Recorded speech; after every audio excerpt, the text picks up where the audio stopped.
चलिए स्टार्ट कीजिए, लिखिए इलेक्ट्रिक फील्ड।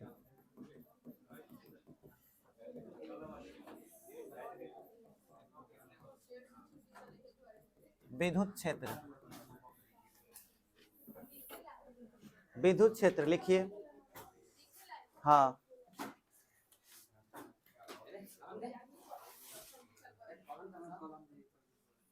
किसी आवेश के चारों तरफ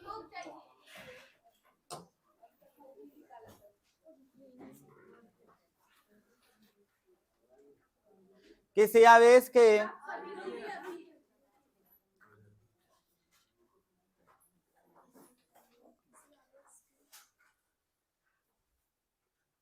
किसी आवेश के चारों तरफ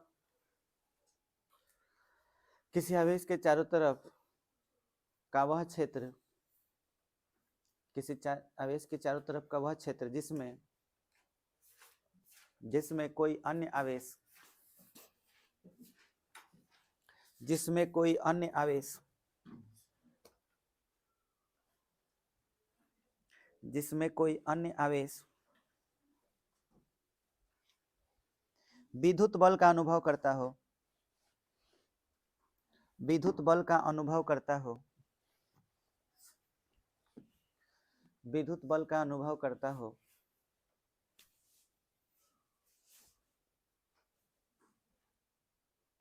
विद्युत बल का अनुभव करता हो, उस क्षेत्र को विद्युत क्षेत्र कहते हैं, उस क्षेत्र को विद्युत क्षेत्र कहते हैं।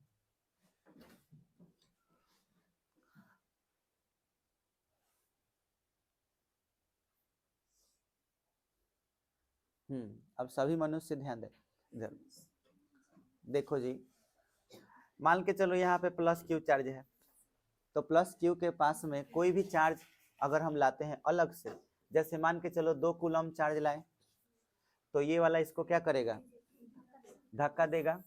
अब मान लीजिए कि ये यहाँ पे है, इतना दूर है, तब तो कुछ नहीं बिगाड़ पाएगा, तब फोर्स तब लगेगा जब इसके ये नजदीक हो, और जैसे ही ये नजदीक आया तो इसको लगा कि मुझे कोई धक्का दे रहा है, तो ये कौन से बल का अनुभव किया, ये वाला चार्ज जो है इसके कारण कौन सा बल का अनुभव किया, विद्युत बल का अनुभव किया। अगर आप किसी ऐसे जगह पर हैं जहां आपको लगे कि कोई चार्ज आपको खींच रहा है या फिर क्या कर रहा है, धकेल रहा है, ठीक है, या कोई आवेशित कण जो है किसी चार्ज के वजह से विद्युत बल का अनुभव कर रहा है, तो उस कंडीशन में ये पूरा एरिया है ना, ये पूरा एरिया क्या कहलाएगा, विद्युत क्षेत्र। जहां जहां ये अनुभव होगा उस जगह क्या कहलाएगा, विद्युत क्षेत्र। समझ में आया? ये तो बहुत आसान सी बात है। मैं पूछ दूं विद्युत क्षेत्र क्या है, तो किसी आवेश के कारण कोई दूसरा आवेश विद्युत बल का अनुभव करता है ना, किसी आवेश के कारण कोई दूसरा आवेश विद्युत बल का अनुभव करता है, तो जिस क्षेत्र में ऐसा होता है उस क्षेत्र को हम क्या कहते हैं, विद्युत क्षेत्र कहते हैं। क्लियर हो गया? लेकिन इससे भी इंपॉर्टेंट चीज पढ़ना है तुमको, अब जो बता रहे हैं, अब तुमको पढ़ना है विद्युत क्षेत्र की तीव्रता, विद्युत क्षेत्र की तीव्रता, ये बहुत इंपॉर्टेंट है। इंटेंसिटी ऑफ इलेक्ट्रिक फील्ड,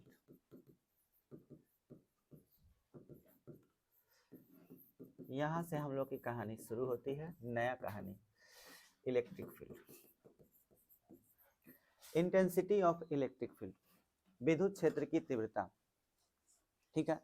इसका मतलब क्या होता है, तीव्रता से आपको सीधे पता चल रहा है वो गति का बात हो रहा होगा, स्पीड का बात होगा, तीव्रता का मतलब ये सुन रहे होगा, लेकिन तीव्रता का मतलब बहुत सारे चीजों में अलग होता है। जैसे कि लाइट की बात करें, ये बताओ अगर हम लाइट ऐसे बुझा देंगे, लाइट थोड़ा कम हो गया, तो हम इसको ऐसे बोल सकते हैं कि लाइट की जो तीव्रता है, इंटेंसिटी है, वो क्या हो गई, कम हो गई। अब तीव्रता क्या हो गई, तो तीव्रता शब्द का इस्तेमाल हम ज्यादा और कम के लिए करेंगे। समझ में आया? चाहे कोई भी चीज बढ़ जाए पर वो हो, जैसे हम विद्युत बल का बात करें, विद्युत बल ज्यादा हो जाना इसका मतलब क्या, तीव्रता ज्यादा। विद्युत बल कम हो जाना तो इसका मतलब तीव्रता क्या हो गया, कम। तो ज्यादा और कम शब्द के लिए जब हम इस्तेमाल करेंगे किसी भी चीज के लिए, तो उसमें हम इंटेंसिटी का बात करेंगे, तीव्रता का बात करेंगे। अब तुम लोग ये सोचो कि अगर कोई चार्ज है, जैसे कि 100 कूलम चार्ज है, 100 कूलम चार्ज है, किसी पॉइंट पे है, इस जगह पर अगर हम यहाँ पे आते हैं 100 कूलम के पास में आते हैं, यहाँ पर हम 50 कूलम लेकर के आए इस जगह पर प्लस इस पॉइंट पर, तो ये वाला इसको धक्का देगा, ठीक है। अगर 50 कूलम हम लेकर के आए हैं तो ये वाला तो धक्का दे ही रहा है। अब इसको हटाओ। इसके बाद हम क्या कर रहे हैं कि इस जगह पर 50 कूलम के बजाय, जैसे मान के चलो कि ये 50 कूलम पहले लाए थे, अब हम यहाँ पे 10 कूलम ला रहे हैं, तो अब चार्ज कितना लाए 10, पहले कितना लाए थे 50। बल कौन लगा रहा है 100 कूलम इस पर लगा रहा है, तो हमको ध्यान ये देना है कि ये कितना बल अनुभव कर रहा है, या फिर इसको ऐसे बोल सकते हो कि 100 कूलम इस पे कितना बल लगा रहा है, ठीक है। अब सुनो, ये इधर एक फोर्स लगाएगा, एक फोर्स इधर लगाएगा इस पे, तो दोनों फोर्स अलग अलग होंगे कि एक ही होगा, बहुत बढ़िया अलग अलग होगा। तो अब तुम्हें बुझा रहा होगा कि अब तीव्रता का सही मतलब क्या होने वाला है। अब यहाँ समझो, 10 कूलम पर और 50 कूलम पर फोर्स की बात की जाए तो इस पर जो फोर्स लगेगा 100 कूलम के माध्यम से, इस पर जो फोर्स लगेगा और इस पर जो फोर्स लगेगा, इसमें हम मान लेते हैं कि ये इसका जो औकात है बल लगाने का, ये टोटल 100 न्यूटन का बल लगा रहा है, ठीक है। ये 100 न्यूटन 100 कूलम कितने न्यूटन का बल लगा रहा है 100 न्यूटन का। मान लेते हैं कि ये भी उतना ही, तो इसका औकात 100 न्यूटन का है, तो ये धक्का तो उतना ही जोर से देगा, कितना न्यूटन से 100 न्यूटन से इसको भी धक्का देगा, 100 न्यूटन से इसको भी धक्का देगा, ठीक है। अब देखना ये है कि यहाँ आदमी कै गो है 50 गो, और यहाँ आदमी कै गो है 10 गो, 10 गोरा के धकेल रहा है 100 न्यूटन से, और यहाँ 50 गोरा को धकेला जा रहा है कितना से 100 न्यूटन से। बोलो एक आदमी पर कितना पड़ा, भाई 10 कूलम है, अगर 10 आदमी है तो एक आदमी पर कितना पड़ा, कैसे लाए 100 न्यूटन में भाग दे दिए कितना से, तो कट गया, अब आया 10 न्यूटन प्रति कूलम, माने एक आदमी को धक्का लग रहा है कितना न्यूटन से 10 न्यूटन से। इसमें एक आदमी पर कितना पड़ेगा 100 न्यूटन में भाग दे दिए कितना से 50 कूलम, तो कट गया कितना गया 2, तो 2 न्यूटन प्रति कूलम। एक कूलम पर कितना न्यूटन 2 न्यूटन। अब ध्यान से समझो, किसमें ज्यादा धक्का लग रहा है 10 कूलम वाला में, तो हम कहेंगे कि तीव्रता 10 कूलम में ज्यादा है, समझ में आया, क्योंकि एक कूलम पर कितना बल अनुभव हो रहा है, तो बस एक कूलम पर जितना बल अनुभव होता है ना, तो एक कूलम का नाम है एकांक आवेश। क्या याद रखोगे, एकांक आवेश। जो एकांक आवेश होता है सीधे सीधे हम उसको कै कूलम बोलते हैं, एक कूलम। तो एकांक आवेश जितना बल अनुभव करता है, चाहे जितना विद्युत बल अनुभव करता है, ठीक है, उसी को हम क्या कहते हैं विद्युत क्षेत्र की तीव्रता। समझ में आया। अब ये 50 कूलम गया है तो इसकी तीव्रता क्या होगी, कम होगी, और ये 10 कूलम गया है तो इसकी तीव्रता क्या होगी, क्योंकि इसको धक्का जोर से लगेगा। यही 100 जो है 10 आदमी पर बढ़ जाएगा, और यह 100 कै आदमी पर बढ़ जाएगा 50 आदमी पर, तो इसलिए तीव्रता कम या ज्यादा होते रहेगा। ये बात बुझाया। अब सुनो, बल में भाग देना पड़ा किस चीज से, आवेश से। बल में भाग, जैसे 100 न्यूटन में भाग देना पड़ा है ना 50 कूलम से, तो 50 कूलम मतलब कि क्या हो गया Q, और 100 न्यूटन जो हो गया वो क्या हो गया F, तो F बटा Q, इसी को हम लोग तीव्रता बोलते हैं, और तीव्रता को सूचित किस चीज से करते हैं, E से। अब ध्यान से समझो, ये जो Q है उसका वैल्यू कितना है 50, तो इस Q को Q से नहीं Q नॉट से सूचित किया जाता है, और इसी को हम लोग परीक्षण आवेश भी कहते हैं, टेस्ट चार्ज, मतलब जांच किया गया आवेश कि हाँ भाई ये धनावेशित चार्ज है। तो आपको इसका नाम याद रखना है, इसका पूरा नाम होगा एकांक परीक्षण धन आवेश। इसमें से शॉर्टकट में बोलना हो तो खाली एकांक आवेश बोल सकते हो, या बोल सकते हो परीक्षण आवेश। समझ में आया। तो दोनों में से कोई भी, या तो परीक्षण आवेश बोलो, परीक्षण आवेश मतलब टेस्ट चार्ज, समझ में आया, और नहीं तो एकांक आवेश बोलो यूनिट चार्ज, समझ में आया। तो एकांक आवेश कहो या टेस्ट चार्ज कहो, उसको किस चीज से सूचित करेंगे, Q नॉट से। इसका वैल्यू हम मान के चल सकते हैं कि कै कूलम, 1 कूलम। क्लियर हो गया। अब 1 कूलम में ये कन्वर्ट तब होता है जब यहाँ पे 50 लिख दो, बल का मान लिख दो, तो कट के अपने आप कितना आ जाएगा 1 आ जाएगा नीचे। क्लियर हो गया। तो अब आपसे पूछा जाए कि विद्युत क्षेत्र की तीव्रता किसे कहते हैं, तो सीधे कहो कि एकांक परीक्षण धन आवेश, है ना, विद्युत क्षेत्र में, विद्युत क्षेत्र जो होता है ना, जितना बल का अनुभव करता है उसी बल को हम लोग क्या कहते हैं, विद्युत क्षेत्र की तीव्रता। फिर से समझो, यहां से मान के चलो यहाँ प्लस क्यू चार्ज है, ठीक है, जिसको हम 100 माने थे, इसके पास में कौन आया, क्यू नॉट आया, तो इसको हम क्या माने थे, 50 माने थे, 50 कूलम, ये कितना था, 100 कूलम, लेकिन बल को अनुभव कौन करेगा, ये वाला। अब मान के चलो ये जब आया तो यहाँ बल कितना लग रहा था, 100 न्यूटन का, तो 100 न्यूटन में भाग दिए कितना से, 50 से, 50 कूलम से कट गया तो कितना आया, 2, तो हम बोलेंगे ना 2 न्यूटन प्रति कूलम, प्रति कूलम में 1 कूलम हुआ, तो इसी को बोलते हैं एकांक परीक्षण धन आवेश।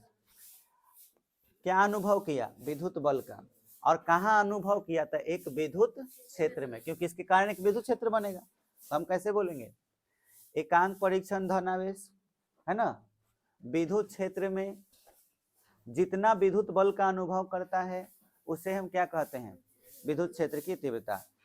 एकांक परीक्षण धन आवेश विद्युत क्षेत्र में जितना विद्युत बल का अनुभव करेगा उसे क्या कहेंगे, विद्युत क्षेत्र की तीव्रता। इसे सूचित किस चीज से करेंगे, ई से करेंगे, और ई का फॉर्मूला क्या होगा, एफ बाई क्यू नॉट। तो एफ का फॉर्मूला क्या होगा, क्यू नॉट इंटू में ई, चाहे खाली क्यू ई भी बोल सकते हैं, जरूरी नहीं कि खाली क्यू नॉट लिखना, क्यू भी लिख सकते हो।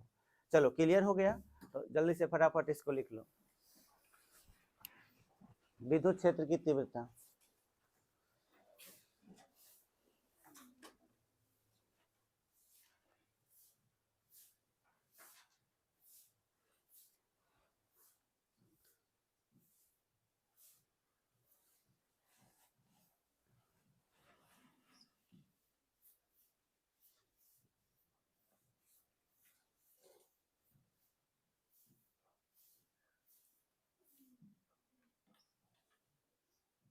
हो गया,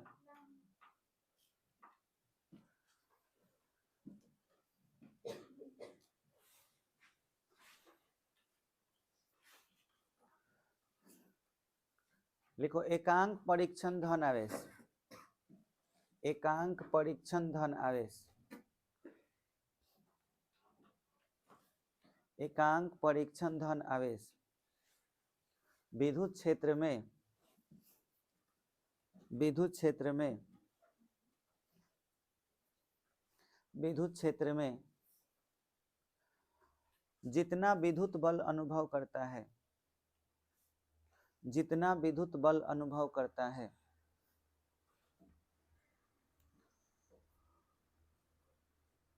जितना विद्युत बल अनुभव करता है उसे उसे विद्युत क्षेत्र की तीव्रता कहते हैं, उसे विद्युत क्षेत्र की तीव्रता कहते हैं।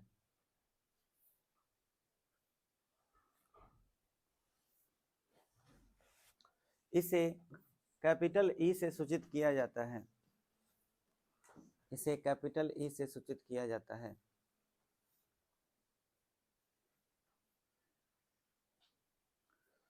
कैपिटल ई से सूचित किया जाता है। हो गया,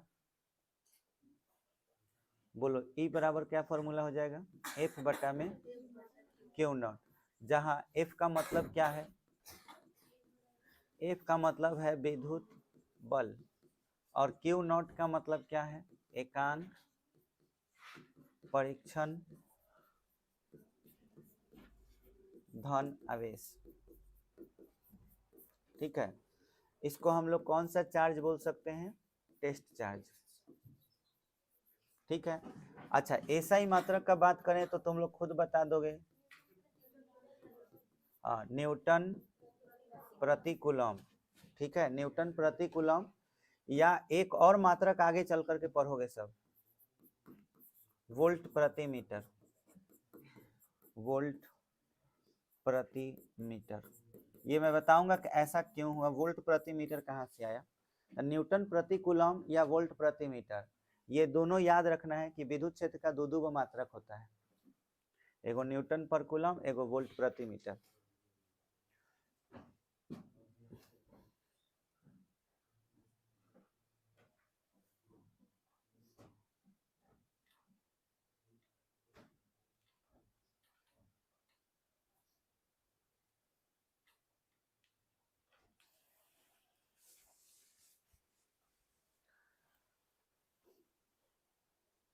हो गया? ऐ?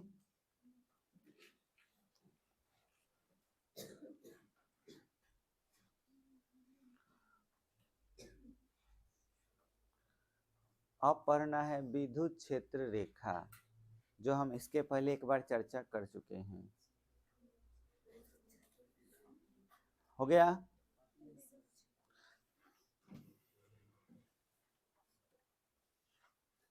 विनय, आज 10 तारीख बा, आज 10 के बात हुई, बस हो जाओ। हो गया? चलिए अब बात करते हैं इलेक्ट्रिक फील्ड लाइंस का। देखिए ये चीज पर ही अब हम लोग का सारा सवाल चलेगा। अब इलेक्ट्रिसिटी जो आप पढ़ रहे हो उसमें खाली इलेक्ट्रिक फील्ड आपका बहुत आएगा, ठीक है? तो इसलिए अब ध्यान रखना होगा कि इलेक्ट्रिक फील्ड का फॉर्मूला F बटा में क्या होता है, Q नॉट। इसका यूज बार बार होता रहेगा।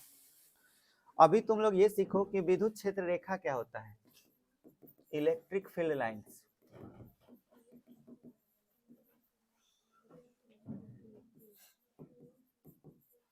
इलेक्ट्रिक फील्ड लाइन को इलेक्ट्रिक फोर्स लाइन भी कहा जाता है, यानी कि विद्युत क्षेत्र रेखाएं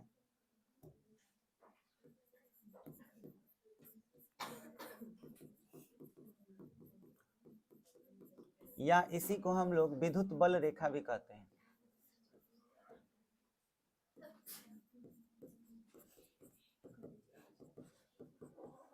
विद्युत बल रेखा, इलेक्ट्रिक फोर्स लाइन क्या होता है ये? तो आपको याद होगा मैंने बोला था कि प्लस चार्ज से, ठीक है, माइनस चार्ज में, है ना, एक रेखा निकल करके माइनस में प्रवेश करती है, धन से निकलती है ऋण में प्रवेश करती है। ये रेखा दिखाई नहीं देती है ना, हम ये सिर्फ मान करके चलते हैं, हमारी परिकल्पना है कि ये रेखा जो होती है वो प्लस से निकलती है, माइनस में प्रवेश कर जाती है और यहीं पे समाप्त भी हो जाती है। और इसी रेखा को हम क्या कहते हैं, विद्युत क्षेत्र रेखा। याद रहे कि निकलेगा हमेशा धन से और जाएगा किस चीज में, ऋण में। इसके अलावा जरूरी है कि सीधा निकलेगा, इसे टेढ़ा भी जा सकता है, ऐसे भी जा सकता है, ठीक है। तो यहाँ पर जब ये जाएगा, सीधा जाएगा, तो हम कहेंगे कि बल किधर लगेगा, इस डायरेक्शन में। समझ में आया? जैसे ये रेखा ऐसे जा रहा है तो बल इधर लगेगा, और बल जब लगेगा तो हम जानते हैं कि बल लगता है तो एकांक परीक्षण धनावेश पर जितना बल अनुभव होता है उसे हम विद्युत क्षेत्र की तीव्रता कहते हैं। तब विद्युत क्षेत्र की तीव्रता ही विद्युत क्षेत्र की दिशा होती है। तो यहाँ पर विद्युत क्षेत्र की दिशा किधर होगी, इस डायरेक्शन में। लेकिन इस जगह पर तो अलग अलग होगा। तो जहां पर विद्युत क्षेत्र की दिशा पता करना हो उस जगह पर हम एक स्पर्श रेखा खींच देते हैं, ठीक है। अब यह स्पर्श रेखा इस डायरेक्शन में है तो हम कहेंगे कि विद्युत क्षेत्र की दिशा इस बिंदु पर कहाँ है, इस डायरेक्शन में, ऐसे। अगर हमको यहाँ पता करना है तो यहाँ पर स्पर्श रेखा खींच देंगे तो विद्युत क्षेत्र की दिशा यहाँ पर ऐसे हो जाएगी। तो हर बिंदु पर विद्युत क्षेत्र की दिशा क्या होगी, अलग अलग होगी। अगर हम पूछें कि विद्युत क्षेत्र की दिशा कैसे ज्ञात करते हैं तो बोलेंगे कि विद्युत क्षेत्र रेखा के किसी भी बिंदु पर अगर आपको विद्युत क्षेत्र की दिशा चाहिए तो वहां क्या खींच देते हैं, स्पर्श रेखा। जो दिशा स्पर्श रेखा की होती है वही दिशा किसकी होती है, विद्युत क्षेत्र की। अब हमारा परिभाषा भी तैयार हो गया। कोई पूछे कि विद्युत क्षेत्र रेखा किसे कहते हैं तो सीधे सीधे कहिए कि वैसी काल्पनिक रेखा जो धन आवेश से निकलती है और ऋण आवेश पर समाप्त होती है ना, या ऋण आवेश में प्रवेश करती है, उसे हम क्या कहते हैं, विद्युत क्षेत्र रेखा कहते हैं। इसके किसी भी बिंदु पर स्पर्श रेखा खींचने से, है ना, इसके किसी भी बिंदु पर स्पर्श रेखा खींचने से स्पर्श रेखा विद्युत क्षेत्र की दिशा बताती है। समझ में आया? इतना बात लिख दीजिएगा, 2 मार्क्स हो गया। पूछेगा कि विद्युत क्षेत्र रेखा से आप क्या समझते हैं, टेंशन में सीधे सीधे बोलिए कि किसी भी धन आवेश से निकलने वाली वैसी काल्पनिक रेखा जो ऋण आवेश पर फिर क्या हो जाती है, समाप्त हो जाती है, तो उसे हम क्या कहते हैं, विद्युत क्षेत्र रेखा कहते हैं। और विद्युत क्षेत्र रेखा कहने के बाद फिर ये भी लिख देना कि इसका प्रयोग क्या है, तो उसी में लिख देना है कि विद्युत क्षेत्र रेखा के किसी भी बिंदु पर अगर हम स्पर्श रेखा खींच देंगे तो स्पर्श रेखा क्या बताएगी, विद्युत क्षेत्र की दिशा बताएगी। समझ में आ गया? तो चलिए इतना बात लिख लीजिए।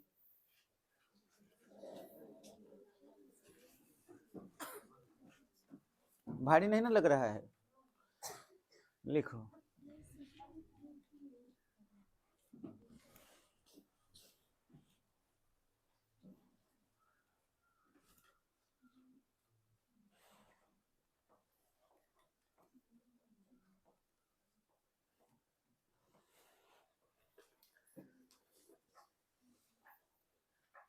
वैसी काल्पनिक रेखा, वैसी काल्पनिक रेखा,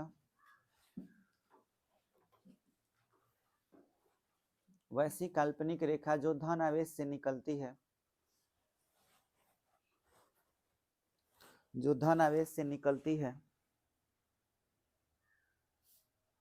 और ऋण आवेश पर समाप्त होती है, और ऋण आवेश पर समाप्त होती है, और ऋण आवेश पर समाप्त होती है, और ऋण आवेश पर समाप्त होती है,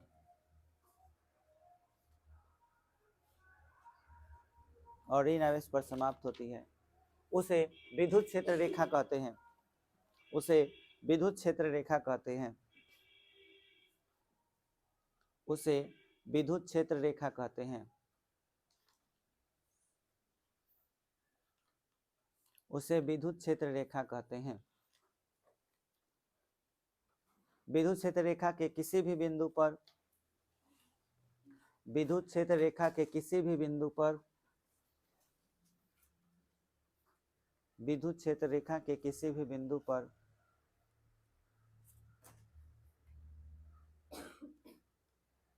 किसी भी बिंदु पर खींची गई स्पर्श रेखा,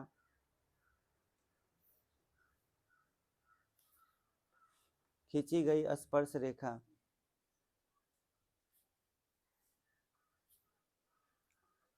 विद्युत क्षेत्र की दिशा बताती है, विद्युत क्षेत्र की दिशा बताती है, विद्युत क्षेत्र की दिशा बताती है।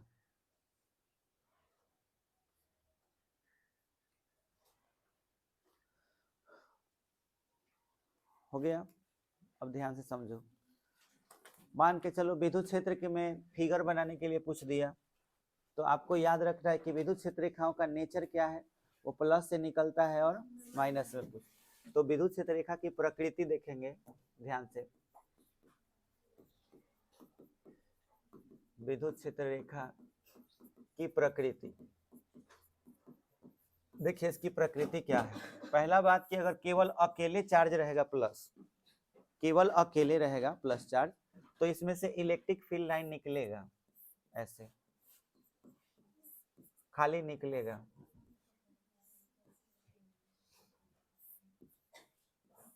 ऐसे निकलेगा। ये केस 1 हुआ कि केवल प्लस चार्ज हो तो इलेक्ट्रिक फील्ड लाइंस निकलते हैं। अगर बाई चांस कहीं पर माइनस चार्ज है, ठीक है, तो इसमें कैसा होगा, इलेक्ट्रिक फील्ड लाइन कहीं से आ करके इसमें प्रवेश करेगा, इस तरह से। कहीं से क्या, कहाँ से आएगा, प्लस में से ना आएगा, और इसमें इन करना चाहेगा। तो केस नंबर ये 2 हो गया। केस नंबर 3 क्या हो सकता है, जब एक जगह पॉजिटिव चार्ज हो और एक जगह क्या हो, नेगेटिव चार्ज हो, तो इसमें इलेक्ट्रिक फील्ड लाइंस जो होंगी ऐसे डायरेक्ट प्लस से माइनस में इन करेगा, ऐसे भी इन कर सकता है,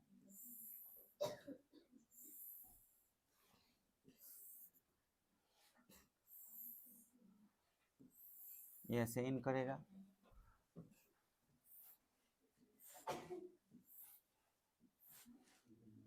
ऐसे निकलेगा,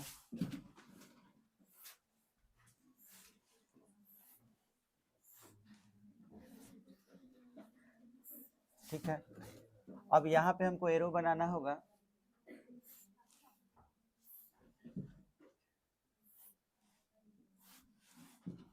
तो इसमें से देखिए ये निकल करके किस में जा रहा है,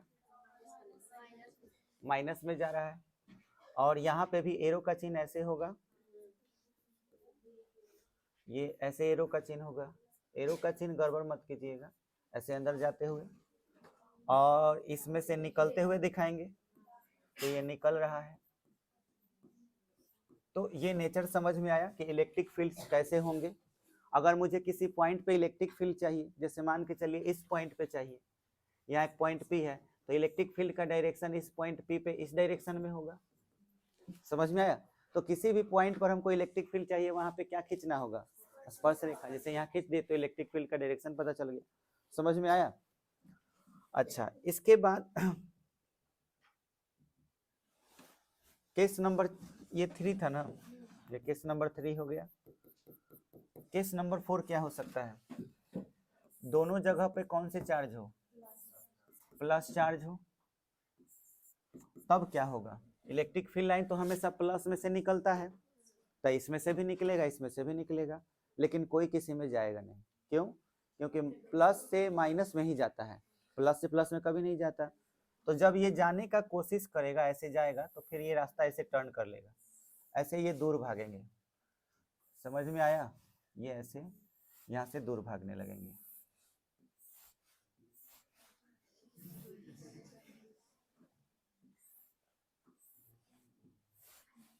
ये एक दूसरे से दूर भागेंगे। तो इस जगह पर जो पॉइंट मिलेगा, इसे न्यूट्रल पॉइंट कहा जाता है। यानी कि उदासीन बिंदु। उदासीन बिंदु क्यों? क्योंकि यहाँ पे कोई चार्ज अगर रख दोगे बराबर परिमाण का, तो ना ये इधर जाएगा ना इधर जाएगा, तो इस जगह को हम उदासीन बिंदु कहेंगे। और यहाँ से हमको दिखाना है निकलते हुए। तो आपको याद रखना है कि धन आवेश से निकलने वाले विद्युत क्षेत्र रेखाएं जो होते हैं, एक दूसरे से क्या होते हैं? दूर भागते हैं। और यही कारण है कि दो धन आवेशों में प्रतिकर्षण होता है, क्योंकि इनकी विद्युत क्षेत्र रेखाएं क्या होती हैं? दूर भागती हैं। समझ में आ गया? अच्छा, ये केस नंबर कितना हो गया? 4। अगला केस क्या हो सकता है? माइनस वाला। निगेटिव निगेटिव हो सकता है, तो निगेटिव निगेटिव होगा, तो इसमें जाता हुआ हमको दिखाना होगा।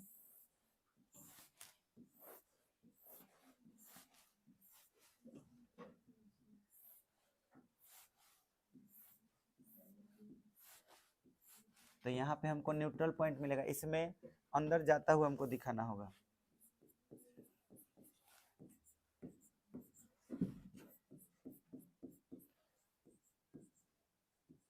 ठीक है, तो यहाँ पे आपको न्यूट्रल पॉइंट मिलेगा। Case number 5।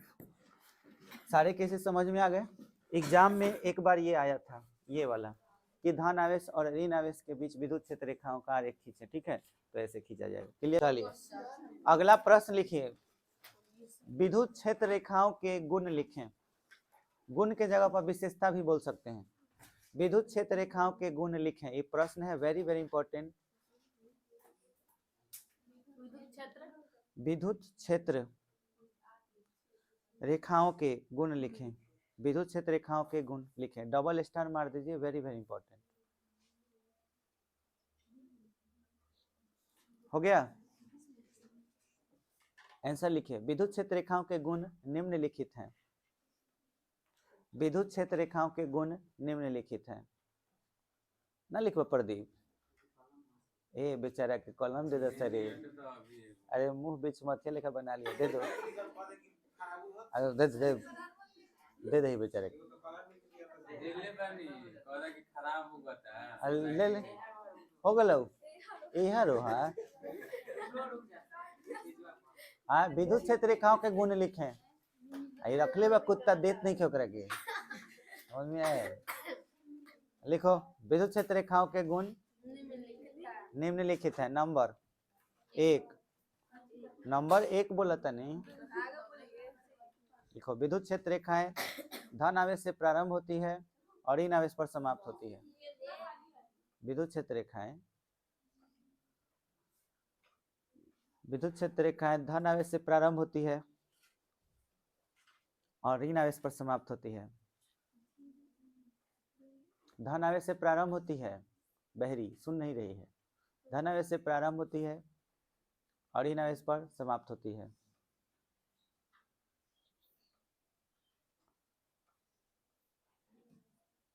ऋण आवेश पर समाप्त होती है।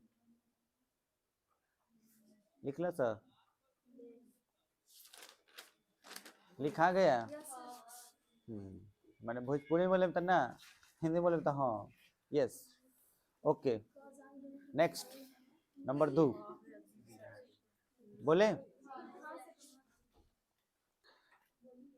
विद्युत क्षेत्र रेखाओं के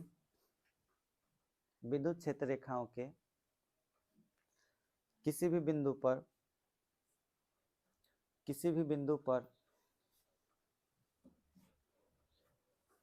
खींची गई स्पर्श रेखा,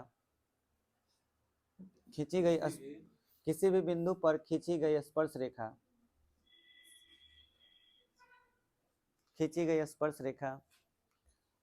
विद्युत क्षेत्र की दिशा बताती है,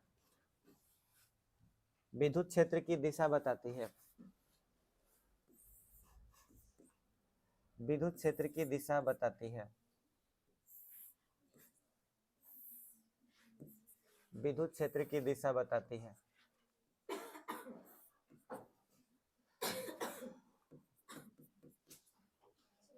देखो ये प्लस चार्ज है माइनस चार्ज, इस पॉइंट पर हमको विद्युत क्षेत्र चाहिए, तो इस डायरेक्शन में हम क्या खींच दिए, स्पर्श रेखा। तो ये स्पर्श रेखा ही क्या बता रहा है, विद्युत क्षेत्र की दिशा। समझ में आया, यानी वेक्टर ई इस डायरेक्शन में होगा। नीचे बना लेंगे फिगर। हाँ कहती आएगा तब।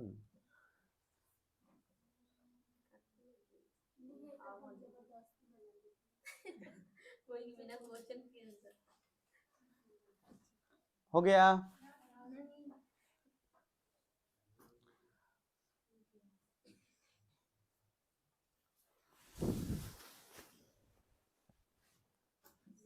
हो गए बाबू लोग, कै गो लिखा सब, तीसरा लिखो।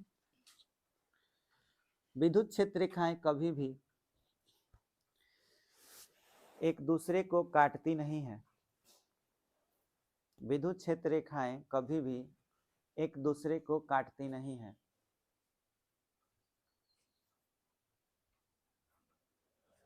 काटती नहीं है, क्योंकि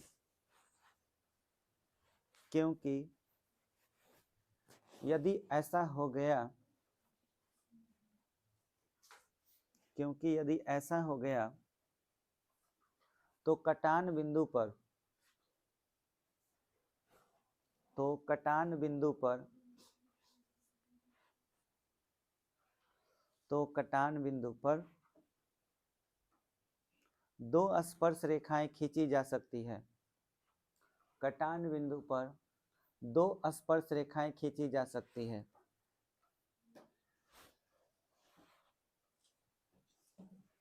दो स्पर्श रेखाएं खींची जा सकती है, तब एक ही बिंदु पर, तब एक ही बिंदु पर विद्युत क्षेत्र की दो दिशाएं हो जाएंगी, विद्युत क्षेत्र की दो दिशाएं हो जाएंगी, विद्युत क्षेत्र की दो दिशाएं हो जाएंगी, विद्युत क्षेत्र की दो दिशाएं हो जाएंगी, जो संभव नहीं है, विद्युत क्षेत्र की दो दिशाएं हो जाएंगी जो संभव नहीं है।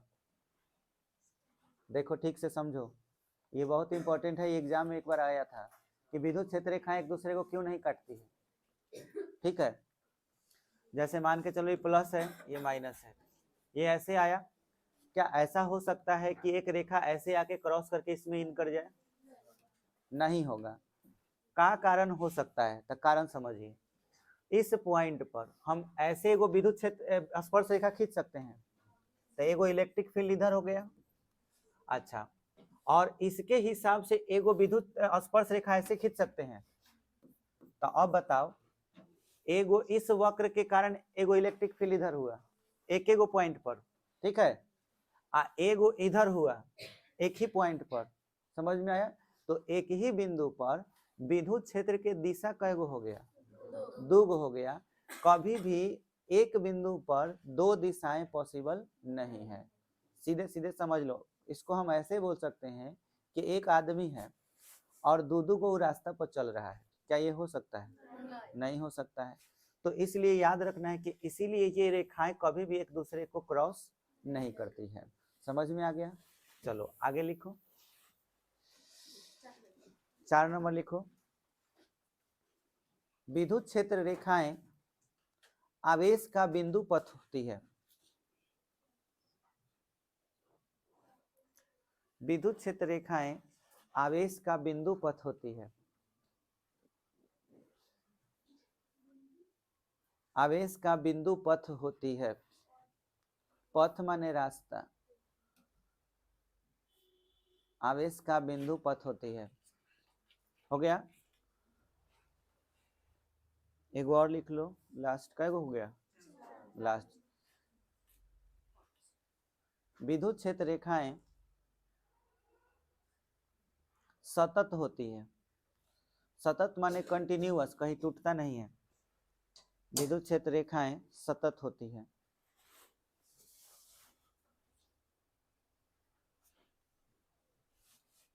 अब आगे बढ़ने से पहले एक और लघुत्तरीय सवाल है, 2 मिनट उसमें भी लगेगा। कूलॉम के नियम की सीमा क्या है, ये पूछता है। ठीक है, तो स्टार देकर एक क्वेश्चन लिख लीजिए। कूलॉम के नियम की सीमाएं क्या हैं?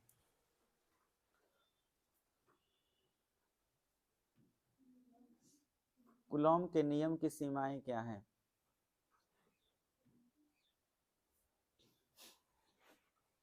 कूलॉम के नियम की सीमाएं क्या हैं? तो आंसर लिखिए।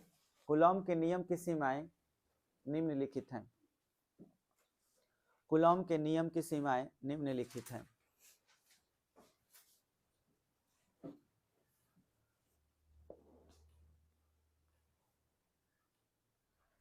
पहला, कूलॉम का नियम केवल स्थिर आवेश के लिए सत्य है।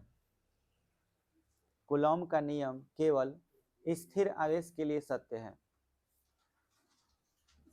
कूलॉम का नियम केवल स्थिर आवेश, स्थिर आवेश को और क्या बोला जाता है? बिंदु आवेश। तो याद रखना, स्थिर आवेश के लिए सत्य है। कूलॉम का नियम केवल स्थिर आवेश के लिए सत्य है।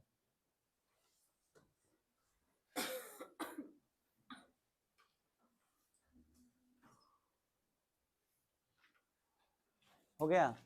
स्थिर आवेश मतलब रुका हुआ, इसी को हम बिंदु आवेश भी बोलते हैं। यानी कूलॉम का नियम कभी भी अप्लाई करो तो चलते हुए आवेश के लिए नहीं, स्थिर आवेश के लिए। ये पहला सीमा हो गया। विशेषता भी हो गया, परीक्षा में अगर विशेषता पूछ दिया तो ये आंसर हो जाएगा। दूसरा नियम, कूलॉम का नियम, कूलॉम का नियम छोटी एवं बड़ी दोनों दूरियों के लिए सत्य है।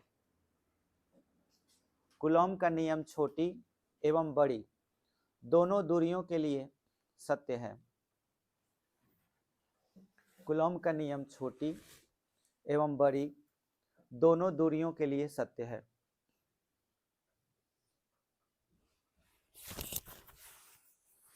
हो गया। तीसरा, कूलॉम के नियम से ही परमाणु में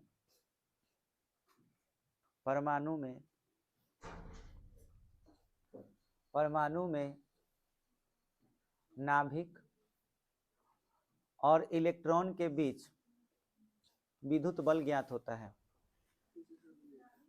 परमाणु में, कूलॉम के नियम से ही परमाणु में नाभिक और इलेक्ट्रॉन के बीच विद्युत बल ज्ञात होता है। विद्युत बल ज्ञात होता है। देखो समझ लो, नाभिक में क्या रहता है बताओ? प्रोटॉन। प्रोटॉन पर कितना आवेश? प्लस आवेश, इलेक्ट्रॉन के बराबर। अच्छा, मान के चलो 10 गो प्रोटॉन है, तो 10 को हम जेड से सूचित करते हैं। याद करो, जेड से पढ़ा होगा सब। परमाणु की संख्या को काची से दिखाया जाता है? जेड से। तो अगर हम कहें कि सोडियम में जेड का मान कितना होता है? तो 11। तो अगर हम कहें 11 होता है तो वो 11 इलेक्ट्रॉन के बराबर अंदर चार्ज होगा। समझ में आया? तो हम यहाँ पे जितना भी चार्ज होगा उसको क्या मान लेंगे? जेड ई। प्लस में कि माइनस में? प्लस में। यहाँ से मान लो कि त्रिज्या कितना है परमाणु का? आर है, और यहाँ पर एक इलेक्ट्रॉन है, इस पर चार्ज निगेटिव है कि पॉजिटिव? निगेटिव। तो आकर्षण बल लगेगा कि प्रतिकर्षण? आकर्षण। इसी को विद्युत बल कहेंगे।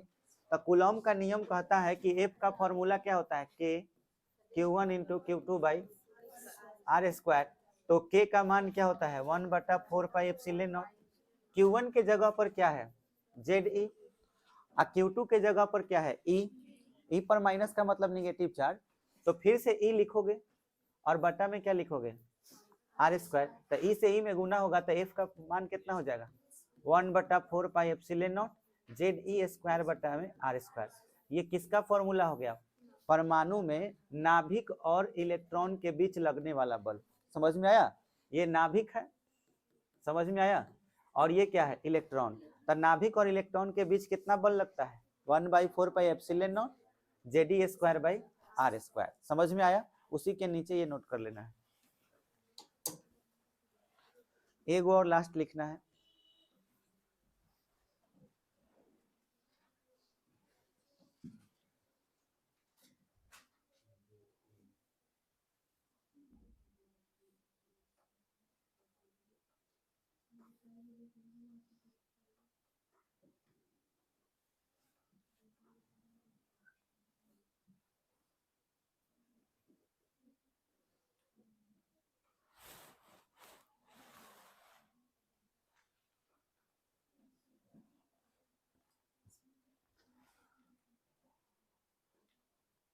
हो गया।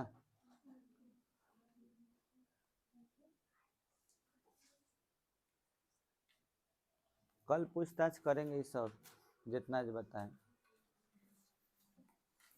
ये सब जो है लास्ट एक और क्या होगा याद होगा, वांडर वाल बल याद है। वांडर वाल बल का मतलब हुआ पदार्थ के कणों के बीच जो बल लगता है, ठीक है, आकर्षण प्रतिकर्षण, उसकी भी जानकारी कौन देता है, कूलॉम का नियम। तो आंसर में एक और लिख लीजिए कि कूलॉम के नियम से ही वांडर वाल बल की जानकारी होती है। कूलॉम के नियम से ही वांडर वाल बल की जानकारी होती है। कूलॉम के नियम से ही वांडर वाल बल की जानकारी